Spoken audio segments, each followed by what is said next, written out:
শুভ পৌষ সংক্রান্তি। আমার নতুন একটি ব্লগে আপনাদের সবাইকে স্বাগত। আশা করছি আপনারা সবাই খুব ভালো আছেন। আজ পৌষ সংক্রান্তি। আমরা জানি পৌষ সংক্রান্তি বাংলা সংস্কৃতির এক চিরন্তন উৎসব। এটি মূলত কৃষকের ঘরে নতুন ফসল তোলার আনন্দকে কেন্দ্র করে পালন করা একটি আন্তরিক উৎসব। পৌষ সংক্রান্তির আরেকটি বিশেষ রীতি হলো আউনি বাউনি।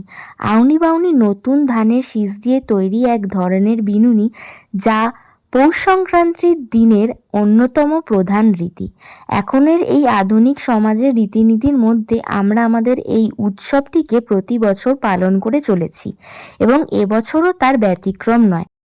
আমাদের পরিবারের নিয়ম অনুযায়ী গোবরের ডালাকে ছোট ছোট করে বাউনি হিসেবে সুন্দর করে সাজিয়ে তোলা হয় ও তাকে সিঁদুরের টিপ, ধূপ, ফুল দিয়ে সাজিয়ে তার পুজো করা হয় 3 দিন এবং তার সাথে একটি মন্ত্র বলা হয়, আউনি বাউনি 3 দিন কোথা না যেও, ঘরে বসে পিঠে ভাত খেও। এই মন্ত্রটি 3 বার বলে 3 দিন আউনি বাউনির এরমভাবেই পুজো করা হয়।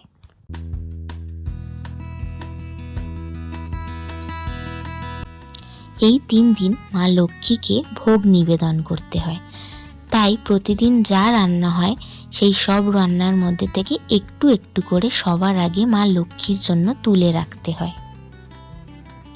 সেই ভোগটি এখন তুলে রাখা হচ্ছে এবং মা লক্ষ্মীকে নিবেদন করা হবে।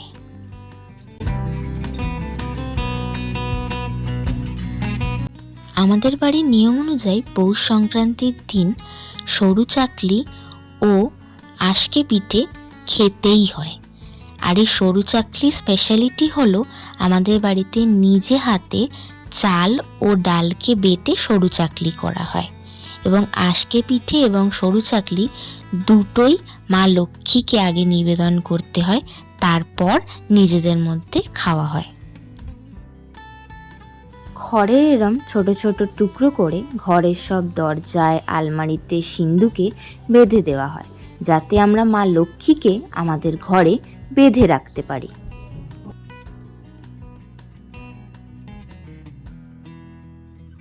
মাঘ মাসের প্রথম দিন অর্থাৎ পয়লা মাঘে আমাদের বাড়িতে লক্ষ্মী পুজো করা হয় এবং লক্ষ্মী পুজো করার আগের দিন ঘর বাড়ি ধুয়ে মুছে পরিষ্কার করে আলপনা দিয়ে বাড়িকে সুন্দর করে সাজিয়ে তোলা হয়। আমি এখন সেই আলপনাটাই দিচ্ছি।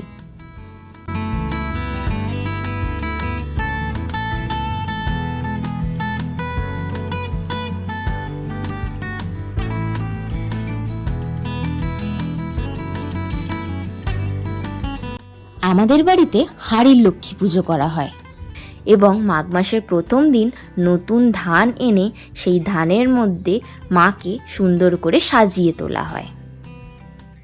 আমরা কিভাবে মা লক্ষ্মীকে নতুন ধানে স্থাপনা করি সেটাই এখন দেখানো হচ্ছে। মা লক্ষ্মীকে সাজানো এবং স্থাপনা করা হয়ে গেছে।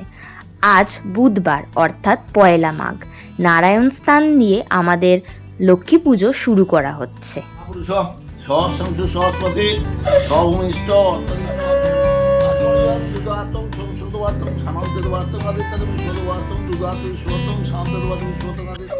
মা লক্ষ্মীর আরাধনা এখন শুরু হয়ে গেছে।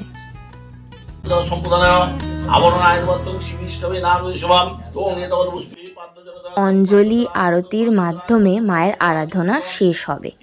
আশা করছি আপনাদের এই ব্লগটি খুব ভালো লেগেছে। আবার দেখা হবে নতুন একটা ব্লগ নিয়ে।